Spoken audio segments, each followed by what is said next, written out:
Icon star Allu Arjun మరియు రష్మిక మందన జంటగా నటిస్తున్న పుష్ప 2 మూవీ డిసెంబర్ 5న వరల్డ్ వైడ్గా రిలీజ్ అవుతుంది.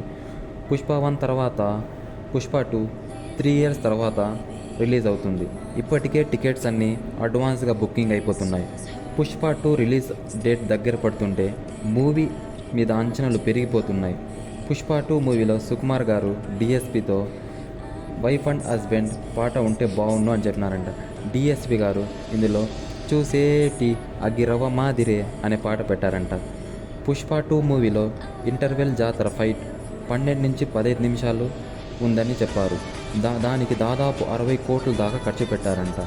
ఈ మూవీ మొత్తం 3 గంటల 20 నిమిషాలు ఉన్నట్టు చెప్పారు. ఇందులో శ్రీలీల ఐటమ్ సాంగ్తో దుమ్ము రేపుతుంది.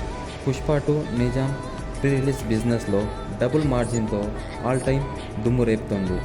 ఒకసారి top 3 Nizam pre release business చూసుకుంటే RRR 75 కోట్లతో ప్రీ రిలీజ్ జరుపుకొని టాప్ 1లో ఉంది. అదేవిధంగా కల్కి 65 కోట్లు పెట్టి టాప్ 2లో ఉంది.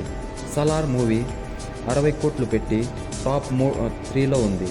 అదేవిధంగా పుష్ప 2 ప్రీ రిలీజ్ బిజినెస్ జరుపుకొని 100 కోట్లు ఆల్ టైమ్ దుమ్ము రేపుతుంది. ఈ రికార్డు ఏ హీరో క్రాస్ చేస్తాడో ఒకసారి కామెంట్ చేయండి. పుష్ప 2 400 కోట్లు పెట్టి తీయగా బ్లాక్ బస్టర్ అయిన తర్వాత 1700 కోట్లు దాటునట్టు అంచనా వేస్తున్నారు. పుష్ప 2 ఎన్ని కోట్లు కలెక్ట్ చేసిందో కామెంట్ చేయండి. ఇలాంటి మరిన్ని లేటెస్ట్ అప్డేట్ కోసం మా ఛానల్ని లైక్ చేసి సబ్స్క్రైబ్ చేసుకోండి. పక్కన ఉన్న బెల్ ఐకాన్ని కూడా క్లిక్ చేయండి.